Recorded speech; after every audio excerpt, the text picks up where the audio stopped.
कि जिन चीजों से भाग पाना बहुत कठिन है। साहब, ये जो हाथ है ना, ये आपके शरीर का अंग है। इसको काट दोगे ना तो आप अपने जीवन की समस्याओं को और बढ़ा दोगे।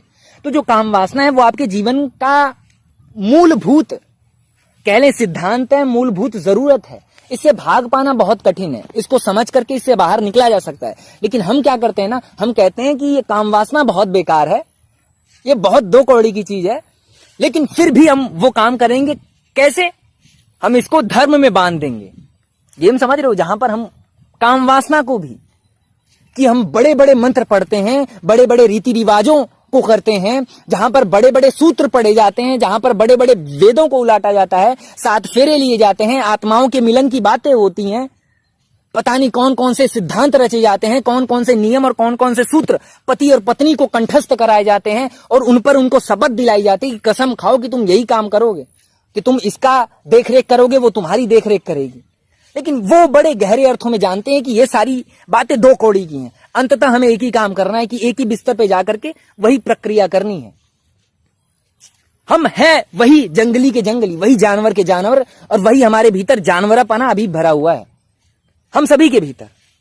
कि पहले हमें छूट मिली हुई थी, जहां पर हम खुले रूप में, जब आदिवासी थे, रहने को घर नहीं था, संस्कृति और सभ्यताएं नहीं थी, कोई नियम और कानून नहीं था, तो हम वहां पर खुले रूप में हरकतें कर रहे थे, हम खुले रूप में वो काम कर रहे थे जिससे बच पाना बहुत कठिन था। हम जान रहे थे कि इससे बच पाना कठिन है, लेकिन फिर हमने इसको गंदा कहना शुरू कर दिया, क्योंकि कुछ लोगों ने इसे गंदा कहना शुरू कर दिया। फिर संस्कृति और सभ्यताएं आ गई, बहुत सारे सूत्र आ गए हैं, बहुत सारे श्लोक आ गए हैं, बहुत सारे धर्म आ गए हैं, और धर्मों ने इस काम पे रिस्ट्रिक्शन लगा दिए। धर्मों ने अपनी कमाई के लिए, धर्मों ने अपने आप की प्रसिद्धि के लिए, अपने आप को आगे बढ़ाने के लिए बीच में एक शादी जैसा रिस्ट्रिक्शन लगा दिया, श्लोक ला दिए बीच में कि श्लोक पढ़ करके तुम्हें एंट्री मिलेगी उस काम में। कोई भी धर्म देख लो, मेरी बातों को समझना कि मैं कहना क्या चाहता हूं। तो अंततः हम काम तो वही गंदे वाला करना चाहते हैं, लेकिन पवित्रता के कपड़ों में बंद करके करना चाहते हैं। कि काम तो हमें वही घिनौना ही करना है, कि शादी और बड़े बड़े मंत्रों को पढ़ करके काम वासना में कोई पवित्रता आ जाती है। नहीं, अंततः श्लोक पढ़ो, चाहे गीताओं को पढ़ो, चाहे ऐसे ही चल जाओ, काम तो वही करना है हमको।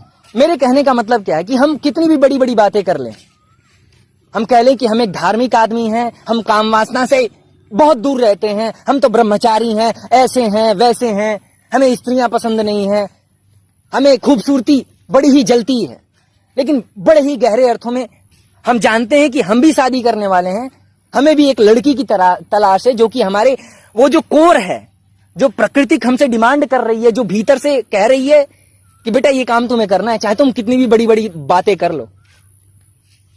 बात समझ रहे हो? अंततः हम भी उसी काम में जाकर के लिप्त हो जाते हैं, और वो बड़ी बड़ी बातें धरी की धरी रह जाती हैं। तो मेरे कहने का यही मतलब है कि हमारे भीतर वो जानवरापना अभी भरा हुआ है, लेकिन हम उस जानवरे पने को ना बाहर से कुछ दिखावटी, पवित्र, कुछ रिस्ट्रिक्शन लगा करके हम वहां तक जाना चाहते हैं, हम वहां का एक्सेस पाना चाहते हैं, लेकिन हमें चाहिए वहीं का एक्सेस।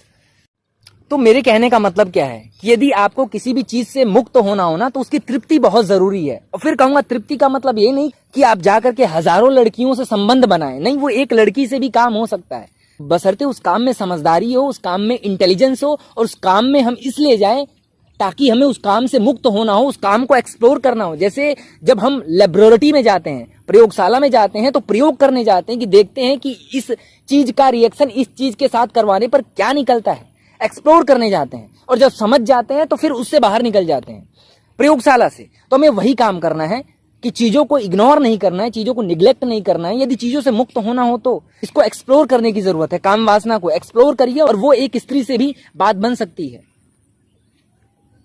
तो आई होप कि जो भी मैंने बातें कही हैं उसे आपने समझा होगा। इग्नोर मत करिए, क्योंकि किसी भी चीज को आप इग्नोर नहीं कर सकते हो। यदि आपके आसपास पेड़ हैं, पौधे हैं, पक्षी है, या फिर आसपास कांटे भी हैं, फूल भी हैं, तो सभी का अपना अपना महत्व है। शरीर में जितने भी अंग है, जितनी भी हड्डियां हैं, यदि एक हड्डी भी कम पड़ जाएगी तो आप ध्वस्त हो जाओगे, मर जाओगे। नहीं मरोगे तो आपका जीवन बेकार हो जाएगा, आप रोगी हो जाओगे। तो सभी चीजों का, सभी नस नाड़ियों का, जो हजारों और करोड़ों और खरबों नसें हमारे शरीर में हैं, उनका अपना अपना इंपॉर्टेंस है, अपनी अपनी महत्व है। किसी भी चीज को इग्नोर मत करो, और किसी भी चीज से भागने की कोशिश मत करो। चीजों को एक्सप्लोर करने की जरूरत है, और वो एक्सप्लोरेशन बहुत कम में भी हो सकता है, बशर्ते उसमें एक समझदारी, एक अंडरस्टैंडिंग चाहिए। तो ठीक है साहब, हम मिलते हैं आपसे इसी तरीके की एक और सुंदर सी वीडियो में। तब तक के लिए नमस्कार।